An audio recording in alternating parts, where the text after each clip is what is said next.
Halo teman-teman sekalian, sekarang kita akan membahas dari buku The Routledge Handbook of Philosophy of the City.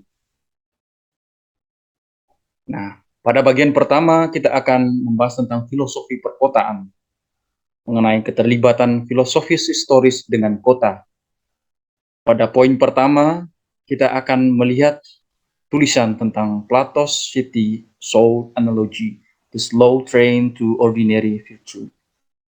Dalam analogi kota jiwa, Plato mengembangkan komitmen dari Socrates, di mana ada 3 kelas di Kalipolis, yakni penguasa, pembantu, dan pekerja.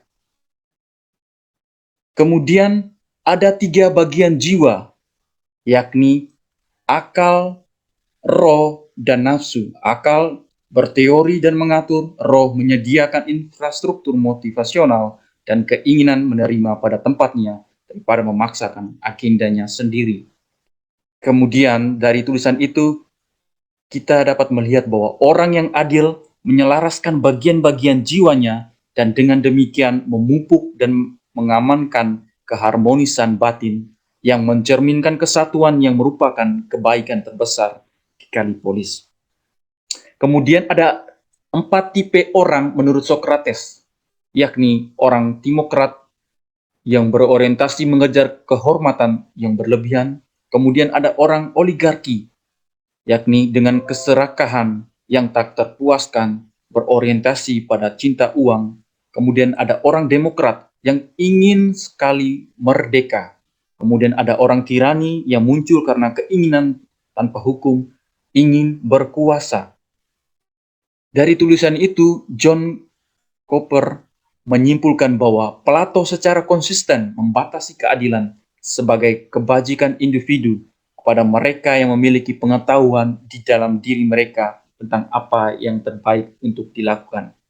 Dengan kata lain, para filsuflah yang sangat memenuhi kriteria untuk menjadi pemimpin.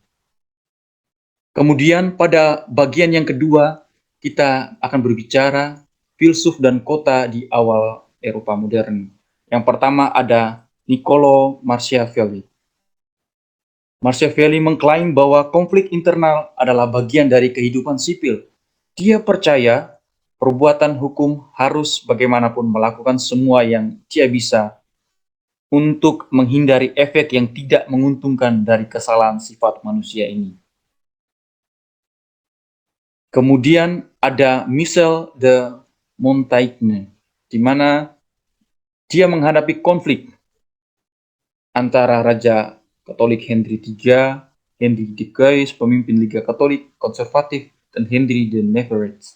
Dia sendiri menyebut perannya sendiri sebagai negosiator tender yang menekankan fleksibilitasnya. Dia berpendapat bahwa seorang kariris atau seorang politikus harus mengelola tindakan dan perbuatannya, terutama dalam tulisannya. Bukunya yang terkenal berjudul A Science. Montaigne benar-benar secara kritis memeriksa masalah berkaitan dengan kebajikan, altruisme, dan prinsip-prinsip moral secara umum karena Montaigne juga percaya bahwa semua ini adalah slogan yang digunakan oleh mereka yang berkuasa untuk memanipulasi orang. Kemudian yang ketiga ada Johannes Althusius. Politikanya adalah alat pengajaran yang dirancang untuk mendidik siswa dalam perilaku moral dan intelektual yang diperlukan untuk kehidupan aktif. Hakim. Kemudian lembaga pendidikan tinggi memiliki fungsi untuk mengamankan generasi administrator publik yang akan datang. Dari bagian itu, mengemukakan interaksi yang erat antara administrasi kota dan politik dan hukum. Teori sebuah interaksi yang memanifestkan dirinya dalam subjek politika. Machiavelli memperkenalkan wacana realis yang mencoba merobek refleksi politik dari asumsi normatif Ciceronian dan Kristen, sedangkan Montaigne yang berlatar belakang Katolik, konservatif, dan skeptis dan altruis seorang penganut Protestan mencoba untuk menjaga kehati-hatian dalam wilayah kebajikan manusia dengan menekankan fakta bahwa pertimbangan kehati-hatian tidak berdefinisi mengucilkan pertimbangan moral. Kemudian pada bagian yang ketiga berkaitan dengan keterlibatan pragmatis di kota, di mana filsafat sebagai sarana untuk mengkatalisasi kolektif, kapasitas kreatif, pelajaran.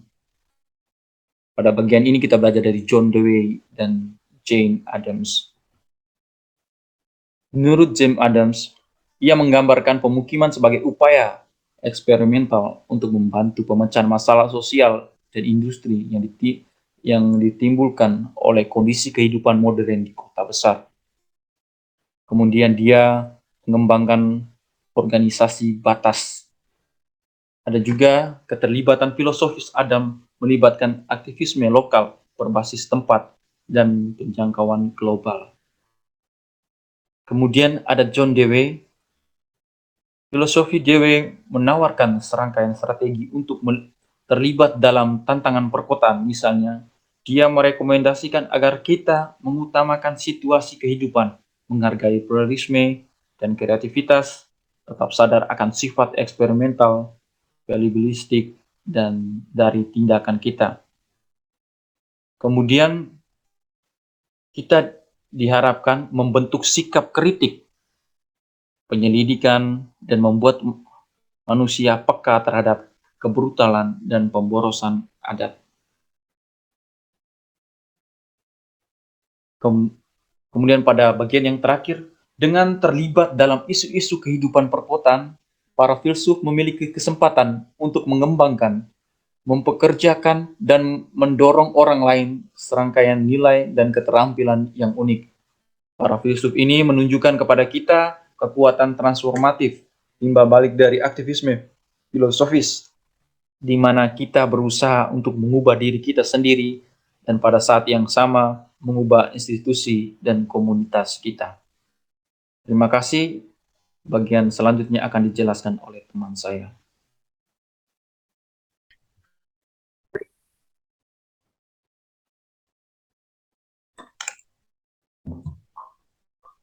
Halo teman-teman, pada kesempatan ini kita masuk pada bagian 4, 5, dan 6. Kita akan melihat bersama tentang pemikiran tokoh dari ketiga bagian. Bagian 4, 5, dan 6. Pada bagian 4, kita akan melihat pemikiran dari Joseph Bale. Bagian 5, pemikiran tokoh Walter Benjamin. Dan bagian 6, kita melihat pemikiran dari Henry Lefebvre.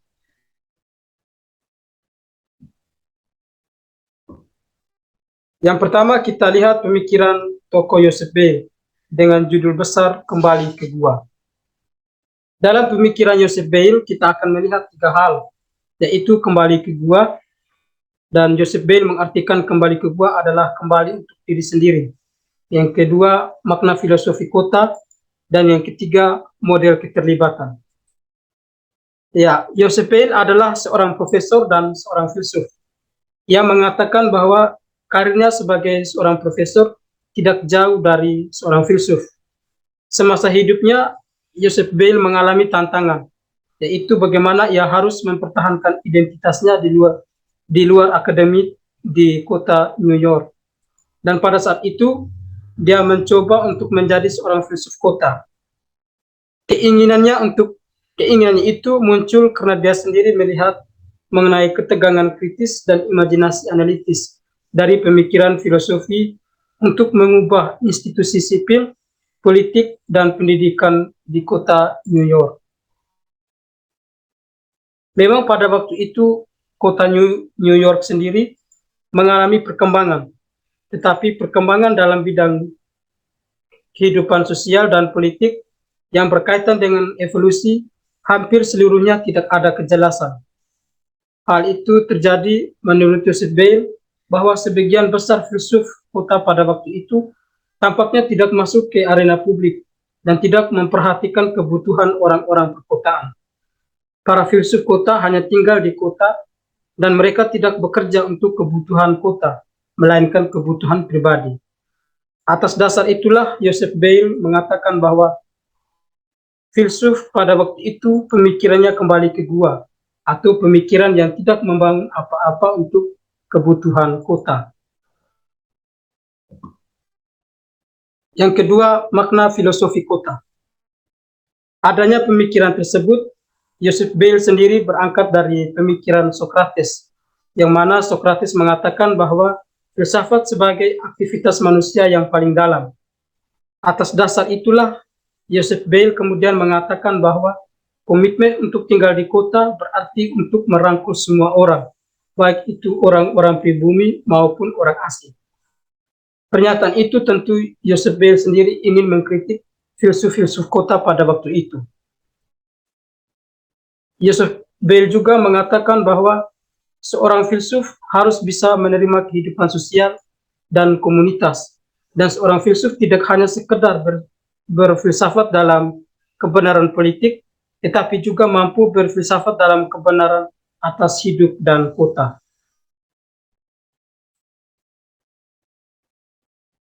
Yang ketiga, model keterlibatan. Model keterlibatan seperti apa yang diinginkan oleh Joseph Bale? Nah, untuk sampai pada model keterlibatan ini, Joseph Bale mengatakan bahwa seorang filsuf harus mampu memiliki konsep bahwa ilmu filsafat itu sebagai sarana untuk mengenal diri. Artinya tidak hanya untuk mengenal diri sendiri, tetapi mengenal semua keadaan dalam hidup dan sekitarnya. Dengan adanya pengenalan diri itu, sehingga mampu untuk berpartisipasi dalam kehidupan perkotaan. Dan itu adalah salah satu cara sumbangsi yang kemudian mampu untuk menghidupkan kota sehingga tidak menghidupkan diri sendiri. Seorang filsuf mestinya mampu mengajar, membangun dan membantu para akademik, mahasiswa akademik. Dalam arti ini, akademik yang dimaksudkan oleh Joseph Bale adalah mahasiswa, yaitu mengajarkan mereka, membantu mereka untuk berpikir secara kritis dan dengan kerendahan hati dalam intelektual untuk membangun masa depan. Kita masuk pada bagian 5. Bagian 5 mengenai filsafat perkotaan dan proyek AKD Walter Benjamin. Walter Benjamin lahir di Berlin pada tahun 1892 dan meninggal tahun 1940. Walter Benjamin adalah seorang novelis, penyair, filsuf, fotografer, dan aktif dalam bidang budaya dan politik. Karya-karyanya adalah kritik sastra terhadap Baudelaire, Kafka, dan Goethe, dan masih ada beberapa tokoh lainnya yang berbicara tentang berbagai topik. Benjamin sendiri melihat proyek Arkade sebagai mikrokosmos pada abad ke-19 dan juga kapitalisme Eropa. Atas dasar itu, Benjamin kemudian mempelajari atau studi khusus tentang Arkade untuk memahami modernisme kapitalis abad ke-19 sebagai prasyarat untuk menghadapi tantangan abad ke-20. Dan dalam studinya, ia menggunakan ide-ide yang dikembangkan di bidang seni, agama, sejarah, dan teknologi. Dan kepentingan utamanya adalah politik. Yang berikut, Benjamin dan filsafat. Dasar filosofis Benjamin adalah Marxisme, fenomenologi, dan juga surrealisme yang mana sejauh dapat diklasifikasikan sebagai filosofis. Yang pertama kita melihat Marxisme. Marxisme memahami sejarah dalam istilah ekonomi, dan hal itu juga kemudian dikembangkan oleh Walter Benjamin. Benjamin mengatakan bahwa pusat dari Marxisme adalah fetisisme komoditas.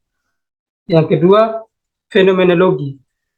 Fenomenologi merupakan filsafat yang paling dominan di Jerman, dan Benjamin mengatakan bahwa itu merupakan studi filosofi tentang pengalaman. Bagi Benjamin sendiri, filsafat fenomenologi itu merupakan filsafat yang melakukan pemeriksaan dari berbagai pengalaman, aristik, politik, dan agama, dan itu semua ada dalam wacana waktu dan sejarah.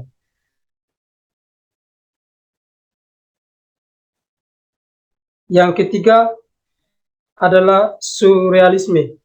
Bagi Benyamin, surrealisme ini hanyalah sebuah mimpi, karena tidak ada satupun yang terjadi dan itu menghasilkan citra yang boleh dikatakan seperti mimpi dalam dunia mimpi.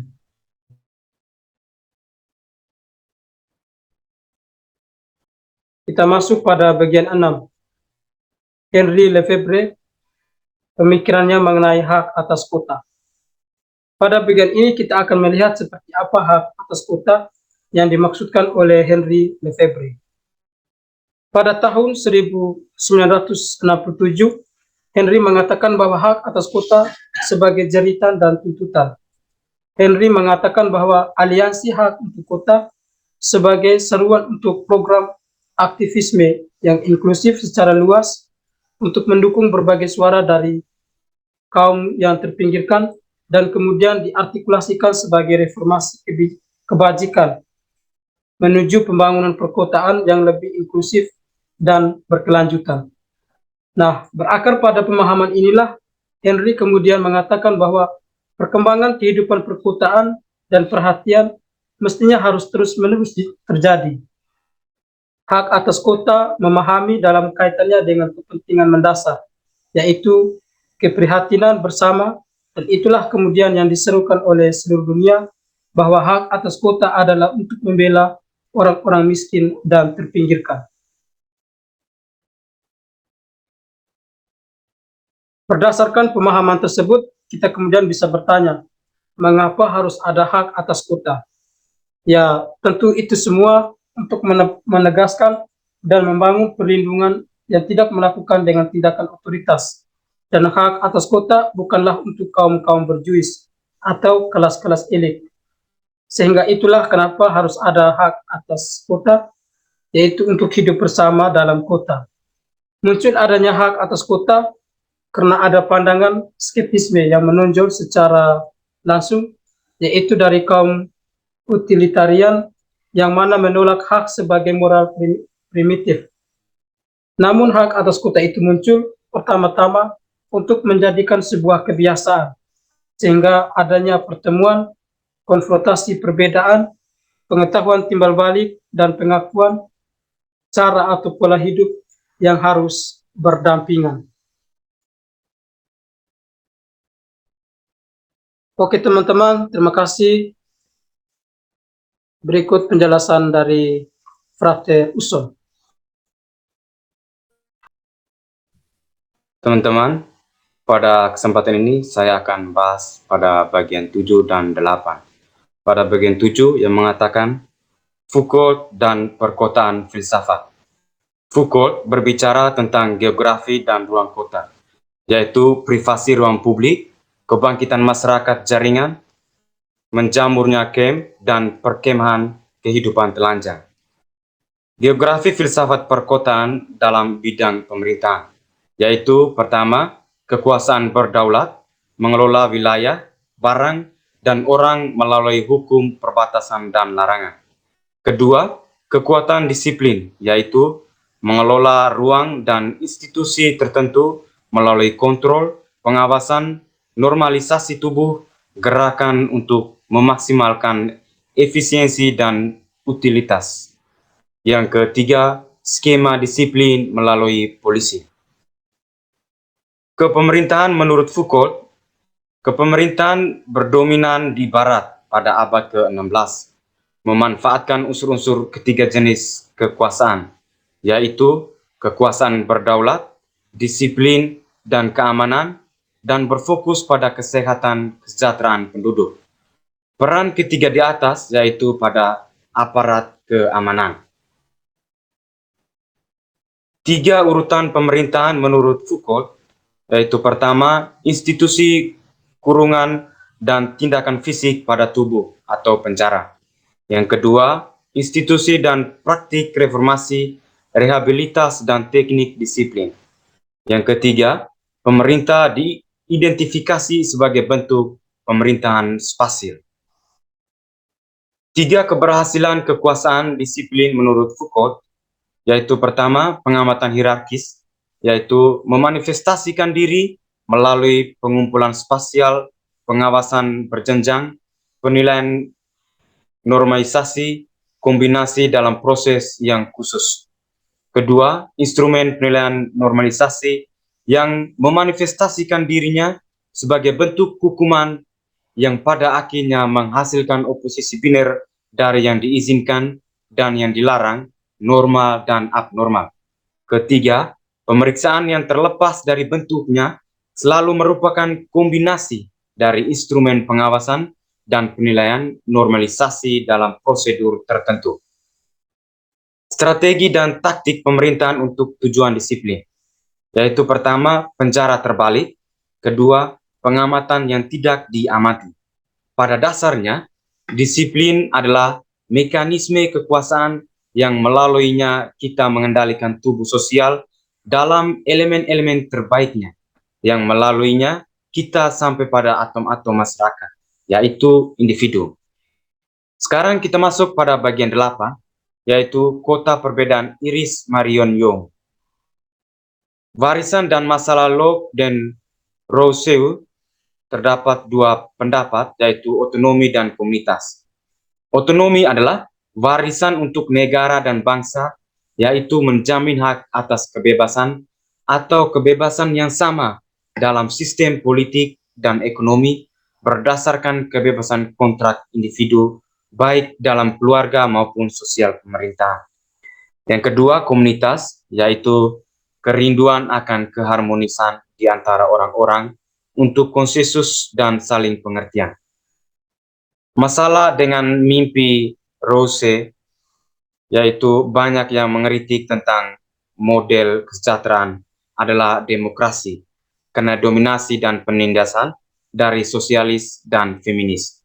Yang kedua, cita-cita komunitas pada dasarnya adalah mitos.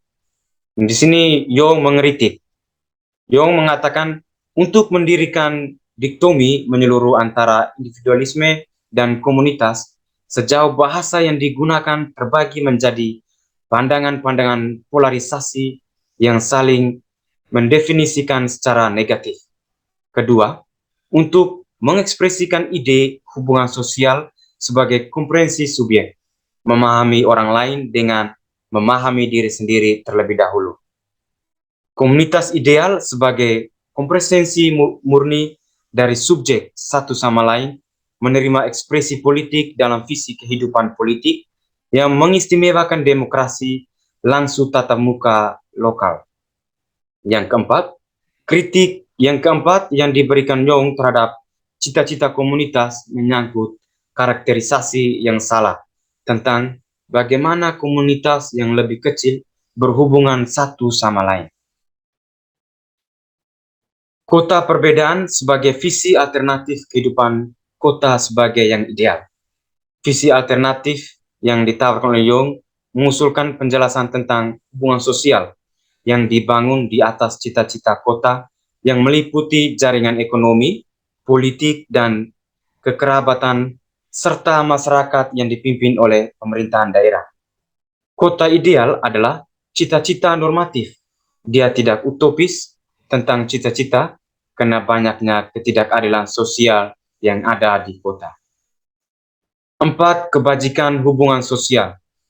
Pertama, Young mengartikulasikan adalah diferensiasi sosial tanpa pengecualian. Kedua, dari hubungan sosial dalam cita-cita, kehidupan kota adalah keragaman. Ketiga, sebagai erotisme.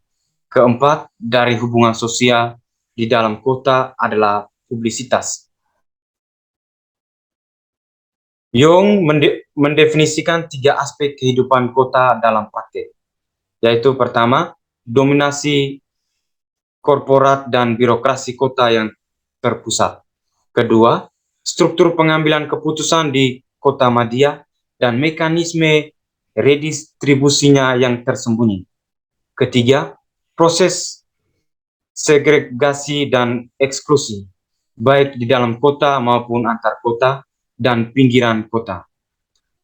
Arah baru bagi filsuf perkotaan.